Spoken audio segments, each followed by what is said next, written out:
Thanksgiving Day. Can red and blue just get along for Thanksgiving dinner? Social media is full of TikTok and other videos saying they just can't when it comes to accepting political differences with family members this Thanksgiving. Thanksgiving is a time to reconnect with family and friends, but this year, political divisions may dominate dinner conversations. With the recent election results fresh in many minds, the tension between personal relationships and political differences is more palpable than ever. For some, sitting down with loved ones who hold opposing views feels like a daunting task. The question arises, how do we maintain relationships with people whose choices seem to conflict with our values? This dilemma is particularly challenging for individuals whose identities are directly impacted by those political decisions.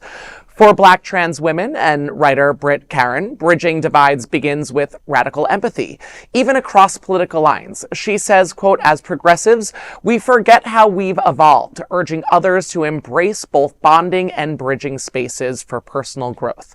Her book, Do You Still Talk to Grandma? Love the title, tackles tough questions about holding love and disappointment simultaneously. She says, this person cared for you and also voted in ways that hurt you. Both can be true, end quote. As Thanksgiving approaches, her message resonates. True connection isn't easy, but starts with honest conversations. Advocates also talk about balancing bonding circles. These circles provide safe spaces to feel seen and heard. As families gather, the importance of navigating political and social divides with empathy and curiosity becomes clear. Acknowledging the complexity of others' choices while holding firm to personal integrity can pave the way for meaningful dialogue. This Thanksgiving, the real challenge and opportunity lies in staying at the table, fostering connection despite discomfort, and building a future rooted in shared understanding. George Washington declared a national holiday of thanks in 1789. He said that we should all be thankful for our existence. We ask you, what are you going to be thankful for this Thanksgiving? Well, boys at the round table, I think you should all go around and say one thing that you're thankful for this Thanksgiving. I think, after we talk about the story a little bit, I think that this story is a term that I use here a lot, a little murky. You know, it's a little murky, watery. I have expressed at this table, actually to you before, that I've got relatives that I have sort of accepted that I can't change in this lifetime, right? It's like, so I don't know what happens in the next lifetime, if we come back, and I have that opportunity, maybe. But at this point, I've accepted certain relatives in my family of a certain age who are just not going to understand things, whether that may be hurtful or not to me and the other LGBTQ people in my family. So I've expressed that view here before. So this story hits home for me, but a little murky. Well, I guess I'm thankful for actually the guy sitting to your right, Alex. Alex's partner. So I moved earlier this year. I moved earlier this year with my husband to a new apartment complex, and that's where I already know that Alex and Gil live there. They are my downstairs neighbors. So these days you can see us, on the drive at the coffee shops, getting coffee and fussing about Alex's dog. And we thank you for the carpools.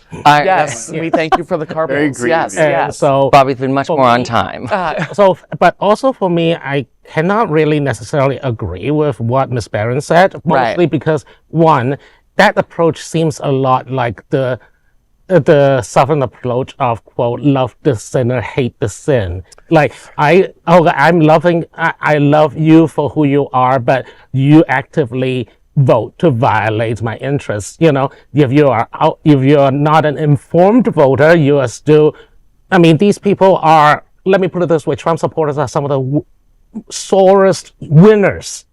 They just want to rub your nose in it. They are going to basically wear the MAGA hats, wave the flag around. What if you have family members who aren't that extreme? Because the family members in my family who might have voted Republican are not like that. They don't just talk about that Then we all avoid the the topic. I think that we live in a heightened state often, where everything you're saying is completely understandable, but I think this has to be case by case. It's tough to overgeneralize. So I don't agree with what Ms. Barron is saying either, but it's Well, as a professional mediator to make peace at the table, I mean, one of the easiest to, especially in the short term, is essentially avoidance. Conflict avoidance is real, and conflict avoidance starts by basically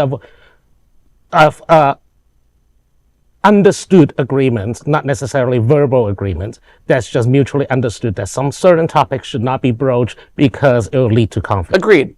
That's smart. And the right way that it should be done. See, I come from an Italian family, so we like conflict. I know that should be a shocker to all of you. I am very thankful for meeting you, Bobby, and you being part of my life. And Queer News Tonight is also, you got me into this, which has been so fun. But also, I appreciate that you are okay with disagreeing with me. And I think, for me, looking at this idea, I get very concerned that there's been a lot of liberals and liberal elites really talking about oh, how are you going to deal with your family at Thanksgiving? I'm like, well, they're your family, and how they vote does not equal if they are or not homophobic. They might be homophobic. They might be homophobic and voted for who you think is the better of the two candidates. They might not be. But I look at that and her words of well, it's progressive. We've evolved. I'm like, that's a superiority complex at the end of the day. I am sick of that sort of liberal nonsense. Just because you have it's okay to have different values as well. Right. And we don't really have a discussion in this society anymore of you have your beliefs, dude, that's fine. I have my beliefs. I'm going to go vote for who I want to. You're going to go vote for who you want to. That's great. If you're family, you should be able to get past that to have dinner. That's all I'm saying.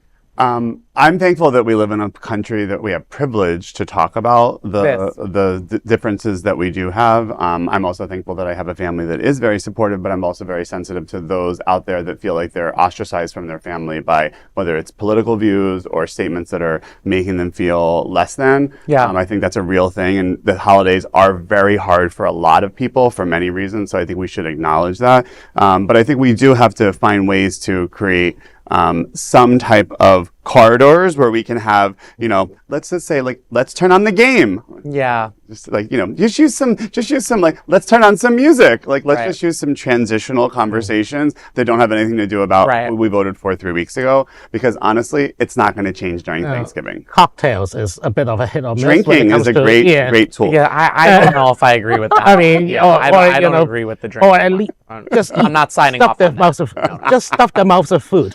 Then they cannot argue.